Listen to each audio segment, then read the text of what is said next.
jẹ́ sọ nípa ìràwọ̀ márùn kan tí ò gbọdọ̀ sàsíyàn tí wọ́n sì gbọdọ̀ sàsí. Ẹ farabalẹ̀ dáadáa. Ẹ lè má rí fọ́nrán yìí wò tán lórí TikTok. Kára sàsà kó máa lọ sórí YouTube mi, Ogbenutan TV tàbí Ogbenutan reality show. Ibì kan náà ni ó gbé sí.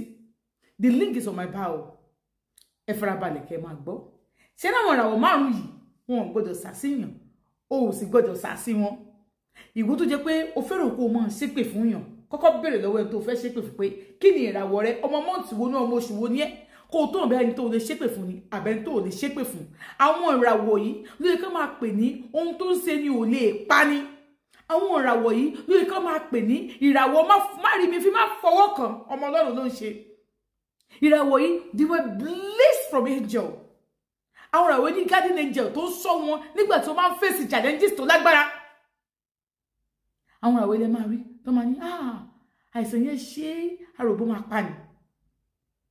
Àwọn ìràwọ̀ yìí ẹ máa rí pé wọ́n bí mo ṣe ń sàṣì tó àwọn ìràwọ̀ ní wọ́n sábà pa ìràwọ̀ yìí ní àjẹ́. Ìwọ tó bá wà nínú àwọn ìràwọ̀ yìí tó bá fẹ́ràn kó máa ṣépè fún yàn sọ́ra ẹ̀ torí pé ọ̀rẹ́ dàbí ẹni derú lérú tọ̀ ni. Àwọn ìràwọ̀ yìí wọ́n kì í ṣépè fún wọn. Bẹ́ẹ̀ ni mo sọ fún ẹ. Wọn ò gbọdọ̀ ṣépè fún wọn. Èèwọ̀ ni wọn kì í ṣépè fún àwọn ìràwọ̀ yìí. Àwọn ìràwọ̀ ni wọ́n á sọ ń pa wọn yìí. Àwọn ìràwọ̀ ni mò ń sọ ń pa wọn. Àkọ́kọ́ Aries ni, ẹ̀kejì Gemini, ẹ̀kẹta Cancer, ẹ̀kẹrin Leo, ẹ̀karùn-ún Aquarius ni. Ṣé rí àwọn ìràwọ̀ márààrún yìí má sàsí wọn o. They were blessed from God. They were blessed from angel. No matter how bó ṣe gbógun tì wọ́n tó wọ́n máa ń padà borí ni. Àwọn ìràwọ̀ náà pè ní okùn tó bá sọ mọ́pẹ́ lọ́pẹ́ sọ mọ́yàn. Má try láti sọ̀kò burúkú lù wọ́n. Má try láti pe ìṣẹ̀dá wọn sí ibi. Nítorí pé tó o bá ṣe ń ṣe ni wọ́n ti ń gbèrú ẹ látẹ̀yìn padà. Àwọn ìràwọ̀ iná ò sì gbọdọ̀ sàsíyàn.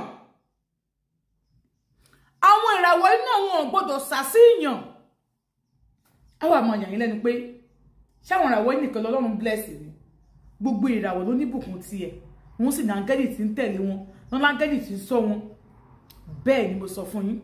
Àmọ́ ṣe rí àwọn ìràwọ̀ yìí. Àwọn onímọ̀ nígbà tí wọ́n wo ìràwọ̀ títí wọ́n jókòó yé wa pé àwọn ìràwọ̀ yìí they were blessed from God. They were blessed from angel. They have their own guardian angel that protect them nínú life challenges wọn. Àwọn ìràwọ̀ yìí wọ́n gbọ́dọ̀ jẹ́ ọ̀tún pé wọ́n gbọ́dọ̀ máa sùn nínú òkùnkùn. Àwọn ìràwọ̀ yìí wọ́n gbọ́dọ̀ máa sùn ní ìhòòhò. Àwọn ìràwọ̀ yìí èmi wọ́n gbogbo àwọn tẹ́ ń wò yìí gbogbo àwọn ìràwọ̀ yìí wọ́n tó wá fọ́ sínú ìràwọ̀ yìí yẹra rẹ̀ wò dáadáa. Ọ̀tá máa ń pọ̀ fún àwọn ìràwọ̀ yìí àmọ́ wọ́n máa ń borí. Ọ̀tá máa ń pọ̀ fún àwọn ìràwọ̀ yìí bọ̀ tó máa ń borí.